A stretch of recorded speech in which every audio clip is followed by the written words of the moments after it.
তিনটি উদ্দেশ্যে রোজা রাখা হলো হারাম। আমরা রোজা রাখি, কিন্তু এই রোজার মধ্যে যদি তিনটা উদ্দেশ্য যদি থাকে ভাই, তাহলে এই রোজা রাখা হলো হারাম। এই রোজা রেখে কোনো সব পাওয়া যাবে না। এই রোজার প্রতিদান কখনো আল্লাহ তাআলার কাছ থেকে পাওয়া যাবে না।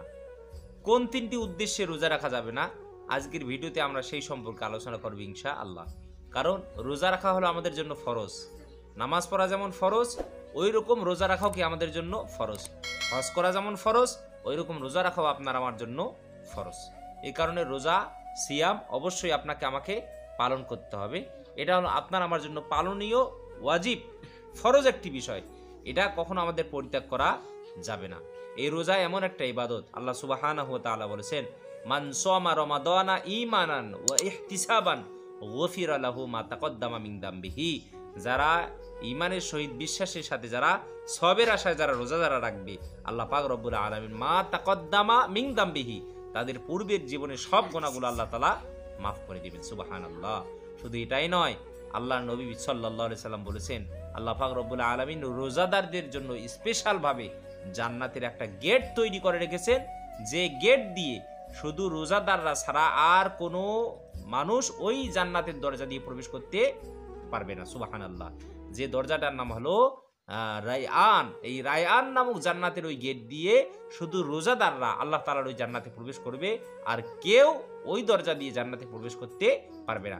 রোজাদাররা ওই দরজা দিয়ে প্রবেশ করা শেষ হয়ে গেলে আল্লাহ পাক রব্বুল আলামিন জান্নাতের ওই দরজাকে লক করে দিবেন, বন্ধ করে দিবেন। সুবহানাল্লাহ। এই কারণে আমরা পবিত্র মাহে রমজানের রোজাগুলো আমরা সঠিকভাবে রাখার চেষ্টা করব ইনশাআল্লাহ। তাহলে তিনটি উদ্দেশ্যে রোজা রাখা হলো হারাম। প্রথম নম্বরে হলো মানুষকে দেখানোর জন্য। পবিত্র মাহে রমজানে আমাদের সমাজের অনেক মানুষ, অসংখ্য মানুষ, কোটি কোটি মানুষ রোজা রাখে না, কিন্তু আবার কিছু কিছু মানুষ তারা দায় সারাভাবে রোজা রাখে। কারণ সবাই রোজা রাখতেছে, আমি যদি রোজা না রাখি ভাই, তাহলে মানুষ আমার এই বেরোজগার বলবে। কি বলবে? বেরোজগার বলবে। বলবে যে এই হলো এই গ্রামের বেরোজগারের সভাপতি। এরকম করে আমাদের গ্রাম্য সমাজে কিন্তু মানুষ বলে।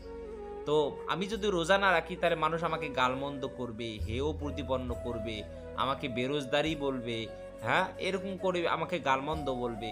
তো একটা বিষয়টা কেমন হয়ে যাচ্ছে। তো মানুষকে দেখানোর জন্য এই মানুষটা তখন কি করে? রোজা রাখে, যে আমি যে রোজা আছি মানুষের কাছে বলতে পারবো যে আমি রোজাদার। এরপরে মানুষ আমাকে কখনো বেরোজগারি বলতে পারবে না। মানুষের সামনে আমি সবসময় উঁচু গলায় বলতে পারবো যে আমি একজন রোজাদার, আমি রোজা আছি, হেসে।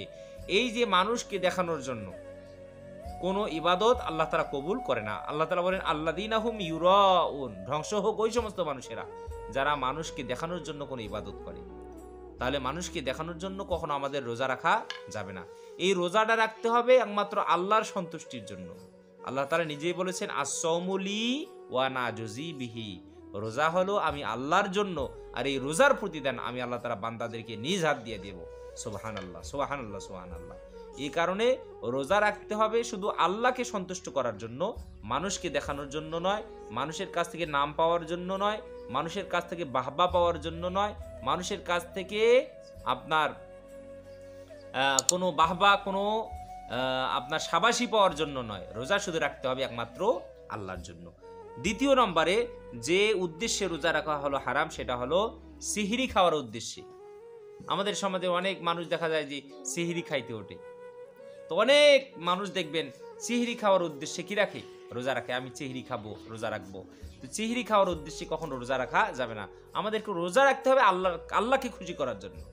আমি সিহরি খাবো বলে রোজা রাখতেছি এই জন্য কি নয়। তবে সিহরি খাওয়া হলো সুন্নত। সিহরি খাওয়া কি? সুন্নত। 3 নম্বরে যে উদ্দেশ্যে রোজা রাখা হলো হারাম, সেটি হলো ইফতার খাওয়ার উদ্দেশ্যে, যে আমি রোজা রাখবো, ইফতার খাবো। রোজা যদি না রাখিয়ে যদি ইফতার যদি খাই, তাহলে মানুষ বলবে যে এই ইফতার, এই যে বেরোজগারি কি খায়? ইফতার খায়। এই কারণে এই মানুষটা কি রাখে? রোজা রাখে। হ্যাঁ, সে বাজারের মধ্যে থাকে, সে যদি রোজা যদি না রাখে, তার মানুষ বলবে কি বলবে যে এই শুধু ইফতারি খাচ্ছে, আপনার সমাজ মেনটেন করতেছে, এরকম বিষয়টা। তো ইফতারি খাওয়ার জন্য কখনো ইফতারি খাওয়ার লোভে, সিহরি খাওয়ার লোভে কখনো কি রোজা রাখা যাবে না। এটা হলো সম্পূর্ণভাবে একটা হারাম কাজ, ভুল কাজ। আমরা রোজা রাখবো আল্লাহকে খুশি করার জন্য। আমরা যদি এই ইবাদতটা যদি করি ভাই, তাহলে ওগুলো তো এমনিতেই আমাদের পালন হয়ে যাবে, আমরা তো সব তো এমনিতেই করতে পারবো। এই কারণে কখনো ভুলেও কখনো মানুষকে দেখানোর জন্য, সেহরি খাওয়ার জন্য, ইফতার খাওয়ার জন্য কখনো আমাদের রোজা রাখা যাবে না। আমাদেরকে রোজা রাখতে হবে আল্লাহ তাআলার সন্তুষ্টির জন্য, যে আল্লাহ যেহেতু নিজ হাত দিয়ে এর প্রতিদান আমাদেরকে দিবেন, এটা আমি আল্লাহ তাআলার কাছ থেকে নেব। রব্বুল আলামিন আমাদের সবাইকে প্রত্যেকটা কথা বোঝার তৌফিক যেন দান করেন। সকলে বলি আল্লাহুম্মা।